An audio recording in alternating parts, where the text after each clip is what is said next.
Dear Chief Executive, congratulations. Yesterday's earnings call has been received much better than the previous one. Revenues are up from last quarter. Analysts appear to be happy. With profit margins roughly at industry benchmarks, unfavorable comparisons to industry peers have been dropped, for now. As you reflect during your morning run, here are a couple of thoughts on how to change the narrative for good. The analysts did have half a point last time. Yes, you have bolstered presence in core markets through a smart combination of organic growth and M&A. You have launched an exciting new product line, and you have substantially decreased exposure to high labor costs. You have also reacted appropriately to the pandemic, but so have your competitors. Striving to stay one step ahead of them is a good thing, of course, but this more of the same will make every earnings call one that could go as well as this one, or one that goes as poorly as the previous one. You deserve to become the industry benchmark. How about doubling the financial, operational, and strategic benefits from procurement and doing this every year?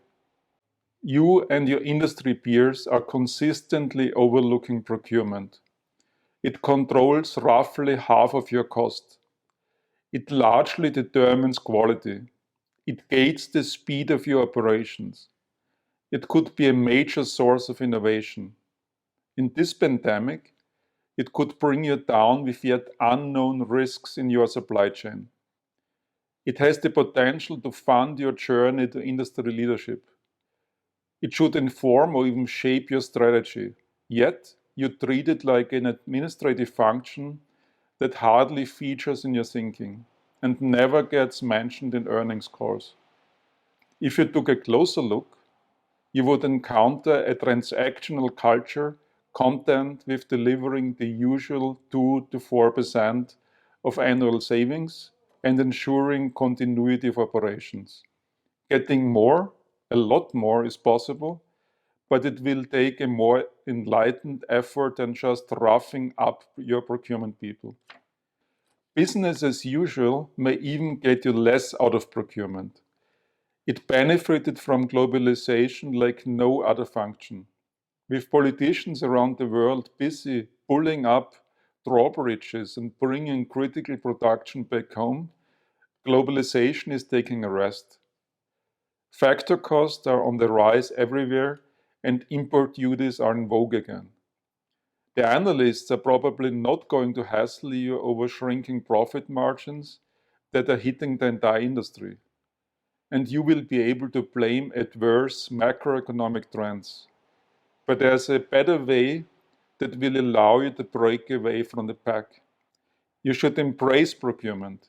Make it a top priority in the boardroom. Have it reach across the value chain and influence conversations with customers. Harness its insights and relationships and achieve a lasting competitive advantage. Pioneering chief executives have gone there before. Follow their example. They have charted the journey. You will shape it to your specific situation, of course, but broadly speaking, the journey will have three main legs. First, you will agree on a joint master plan with the chief executives of your key suppliers. This plan will outline how the operations and the direction of your suppliers will be improved with your help. It will outline how you aspire deeper relationships with fewer suppliers. It will shatter monopolies by enabling challengers. It will offer a strong incentive to grow to the capable and willing. The plan will also describe a future in which you and the capable and willing suppliers will jointly reshape industry segments with breakthrough product architectures. Second, you will need to give a broader mandate to procurement. Invite it to shape your agenda. It will increase your agility across the product lifecycle. It will challenge the established thinking in other functions. Getting the best cost, quality, speed, innovation, and the lowest risk out of suppliers requires a different way. Picturing procurement as the mirror image of marketing and sales in strategic decision making is a good way to get started with this broader mandate. Third, you will make procurement the place to be for skilled and ambitious people. Technology is finally ready to free them from transactional tasks, empower them to do a lot more of strategic thinking and execution, bring in fresh talent where needed, make it a showcase for digitization. It is a great place to start because compared to other functions, the team size is relatively small and the data quality generally good. Do you want to take the legs in this or in a different sequence? Or do you want to take them in parallel? What type of financial, operational, and strategic benefits would excite you? Doubling everything every year will be a good hypothesis. Double savings, double quality, double speed, double innovation, half the risk, double strategic impact, year over year for the next 3 to 5 years. Paired with your eloquence, this should raise spirits internally and whet the appetite of shareholders and analysts alike. Best regards, Christian Schuh.